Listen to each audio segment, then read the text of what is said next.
Thank you, Robert.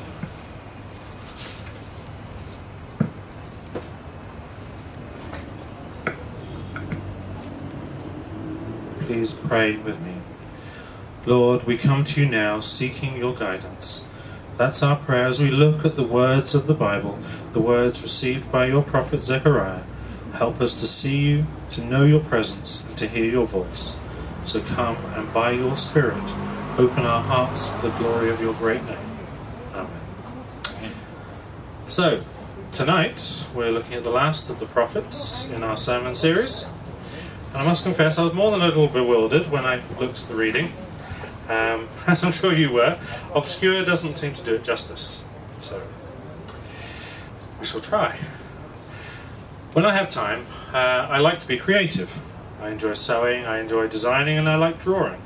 I also like other people's art, but I don't get much opportunity to visit galleries these days. When I say art, I mean art like produced by perhaps Rembrandt or Van Gogh or Michelangelo, ones where you can immediately see what it represents. I've never been to the Tate Modern, but I doubt I'd enjoy it. Artists like Mark Rothko, Jackson Pollock, Tracy Emin, while undoubtedly talented, well, maybe not Tracy Emin, just leave me cold and confused. What does it mean? Swirly spatters of paint on a canvas, big red squares, unmade beds. What's going on? If you want an unmade bed, there's one in my bedroom most days. Now, this vision of Zechariah's seems at first glance something like the artwork you'd find in the Tate Modern. It's actually only one vision in a series of 8 that were given to Zechariah in the course of a single evening.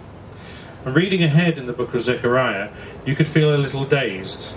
And we move with metaphors. We move with Zechariah from gallery space to gallery space, viewing image after visionary image, full of strange metaphors, obscure symbols, and we're left scratching our heads and wondering what it can all mean. Maybe, as we tour this gallery of prophetic images, we might be tempted to wonder if the bizarre dreams can possibly speak with relevance to us, in our context and in our circumstances. Maybe we feel the images of Zechariah are just too abstract, too obscure to be of much use in the real world. Well, hopefully we'll see otherwise. At the beginning of the reading, we see a very specific date, the most specific given the whole book of Zechariah. On the 24th day of the 11th month, which is the month of Zebat, in the 2nd year of Darius, the word of the Lord came to the prophet Zechariah. Now the date has been translated, not by me, to February 15th, 519 BC. Now these 8 visions, we're told, happened in the course of what was presumably a rather long and restless night in what for us would have been the middle of winter. Now my nights are not always restful, but I've never had one quite like that. And you can imagine the prophet the next morning, weary-eyed, with dishevelled hair, yawning while sitting at the breakfast table, drinking a great deal of coffee, as he tries to get himself going, so that he can tell someone about the visions he's received from God. The point, however, is that this very specific date is that however obscure and inaccessible these symbol-laden visions may at first appear, they must not be written off as irrelevant flights of fevered imagination. They can't be dismissed as impenetrable abstractions that have nothing to say to us. We can't just walk away like I would from the Tate Modern, shaking our heads, dismissing the whole thing as too weird to worry about. The specific recording of the date tells us these visions were given to the prophet at a specific time for specific people facing specific circumstances, and it says to us that these really are visions for the real world, for real people facing hardship and insurmountable odds. And God's words were intended to bring comfort and encouragement to hurting hearts. Let's go through it and explore it a bit more. Looking at the beginning of it, Zechariah's eyes are immediately fixed on a man riding a red horse. Now the word red here really means just chestnut brown. It's an ordinary coloured horse, nothing special. And this mysterious figure rides into the myrtle grove near Glen, dismounts and walks among the trees. Behind him are 3 other troops of horses. But no loud motorbikes. 3 troops of horses, each grouped by colour: red or chestnut brown, sorrel, a lighter brown, and white. Zechariah's response in verse 9 makes it clear that he's as baffled as we are. He asks the interpreting angel who's there to interact with him over the details of the vision, "What are these, my lord?" And the angel promises to explain. "I will show you what they are," he says. But he's interrupted before he gets the chance by the man standing among the myrtle trees. He's the one who fills Zechariah's gaze in verse 8. He interrupts the interpreting angel. I wrote this and I can't say it. It's up to him that we learn in verse 11 that the troops of horsemen. It's to him that we learn the troops of horsemen report. They've been patrolling the world, he says. That's their function, much like dispatch riders that kept soldiers informed and united. These are angelic reconnaissance units who return with vital intelligence on the condition of the nation. But it's not to God that they bring the intelligence. It's to the man standing among the myrtle trees that they report. Or is it God? They call him the angel of the Lord. We've heard about the angel of the Lord before in the Old Testament scriptures. In Exodus, we're told that it's the angel of the Lord that met Moses in the burning bush, before the reading goes on to say that it was God himself who called from the burning bush to Moses, with Moses then hiding his face as he was afraid to look at God. In Genesis, Hagar is met by the angel of the Lord, who says, "I will surely multiply your offspring so that they cannot be numbered." Hagar responds by saying, "Truly I have seen my God who looks after me." In seeing the angel of the Lord, she sees God. In gazing upon the angel of the Lord in the burning bush, Moses sees God, and so hides his face. The angel of the Lord, it seems, is God being revealed to God's people. And here we meet God with Zechariah standing among the myrtle trees. There's a parallel to the story of Eden, where God walked among the trees with Adam and Eve before they were exiled.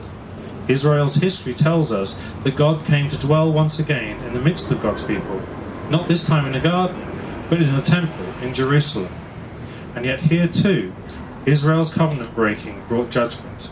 The temple was destroyed, the presence of the Lord with them lost, and the people sent into his exile in a strange land. And it is to these people who have come back from a long, hard exile, broken and weary, that Zechariah brings the message of this vision. The Lord promised in Isaiah a time when a pine tree would grow instead of the thorn bush, a myrtle tree instead of briars, a time to come when God would dwell in their midst once more. In verse 8 we see that moment, the Lord's presence among God's people in the garden made new and new communion. We can imagine what a comfort to the worn down and tired population of Israel this vision would have been. The answers to their questions: will we ever get the temple rebuilt? Will we ever recover the blessing of heaven? Have we lost God's favour forever? And here is God's answer. The angel of the Lord stands in the myrtle grove, walks once more in the garden in the cool of the day, coming in mercy and in restoring grace. We look back now and we can see the truest fulfillment of the vision, not in a rebuilt Jerusalem temple, but in the coming of Jesus Christ. It is in Jesus, as God fully made flesh, that the angel of the Lord dwelt among us most completely. Now imagine Israel brought to the end of their resources, feeling deserted by God, wondering if there's any way back. And God's answer in Zechariah's message says that nothing can separate the angel of the Lord from God's people, and we are God's people, just as much as Israel was in the stories of the Bible.